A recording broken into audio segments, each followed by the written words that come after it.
নমস্কার। দেখা যায় অনেকজনেরই অ্যাসিড খুব শরীরে বেড়ে যায় আর গ্যাস বেড়ে যায়। তো খাবার খেলে হজম হয় না, গ্যাসেতে বুক জ্বালা করে, খিদে পায় না, শরীর অস্বস্তি একটা ভাব থাকে। তো এর ছুটকারা পাওয়ার জন্য প্রাকৃতিক রূপে যদি আমরা ঘরেতেই ঠিক করে দিই তাহলে কত ভালো, নাহলে কত গাদা গাদা ওষুধ খেতে হয়। ওষুধ না খেয়ে ঘরেরই আমাদের উপচার ব্যবহার করলে প্রাকৃতিক রূপে, তাহলে আমাদের শরীর সুস্থ হয়ে যাবে। তাহলে আমাদের উপায়টা কি? ছোট এলাচ আর লবঙ্গ দুটো নিয়ে আমরা গরম চাটুতে কি করাতে নাড়িয়ে শুকনো করে নিয়ে একদম খটখটে করে নিয়ে পাউডার বানিয়ে রাখতে হবে। অনেকটা করে রেখে দিন। আর সকালবেলা খালি পেটে মলাশয় নালে উপরু আসনে বসে 1 চামচ মধুর সঙ্গে এই পাউডারটা চুটকি ভর মানে 1 চিমটি মিশিয়ে আর একটু একটু করে ছাঁটতে থেকে চেটে নিয়ে তারপরে 1 চামচ মধুর সঙ্গে এই পাউডারটা মিক্স করে নেবেন। একটা চামচে মিক্স করে নিয়ে চাটতে থাকবেন উকড়োতে কি মলাশয় বসে আসনে বসে। তারপরে কি হবে, 1 গ্লাস গুনগুনা জল খেয়ে নিতে। তারপরে কিছুক্ষণের পরেই দেখবেন পেটের প্রবলেম ঠিক হয়ে যাচ্ছে, পেট খুলে সাফ হয়ে যাচ্ছে।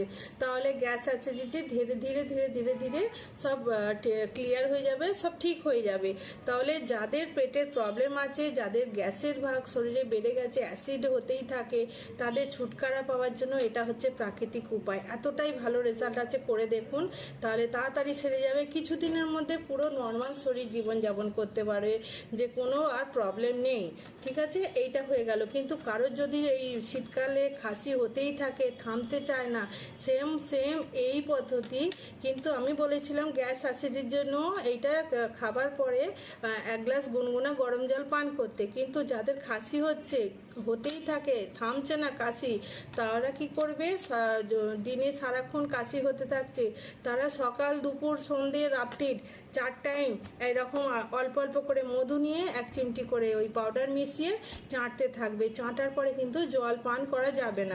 তাহলে কি হচ্ছে, যখন রাত্রিরে আমরা শুতে যাচ্ছি তার আগে এরকম 1 চিমটি পাউডার আর আধা চামচ মধু নিয়ে একটু চেটে খেয়ে নিয়ে চুপচাপ গলাতে একটা মাফলার জড়িয়ে চুপচাপ শুয়ে পড়তে দেখবেন। থেকে থেকে ভেতরে একটা ঊর্জা আসবে, শরীরকে গরম রাখবে, খাসিটাকে দূরে রাখবে, আস্তে আস্তে সব সন্তুলন বজায় রাখছে। তাহলে আমাদের শরীর ভালো থাকবে প্রাকৃতিক রূপে। এটাই আমার জানকারি ছিল। যদি ভিডিও ভালো লেগে থাকে, কারোর উপকৃত হয়, তাহলে একে অপরকে শেয়ার করুন। আর ভিডিও ভালো লাগলে লাইক করবেন, কমেন্ট করবেন। এখনো মতো আমি বিরাম নিচ্ছি। নমস্কার।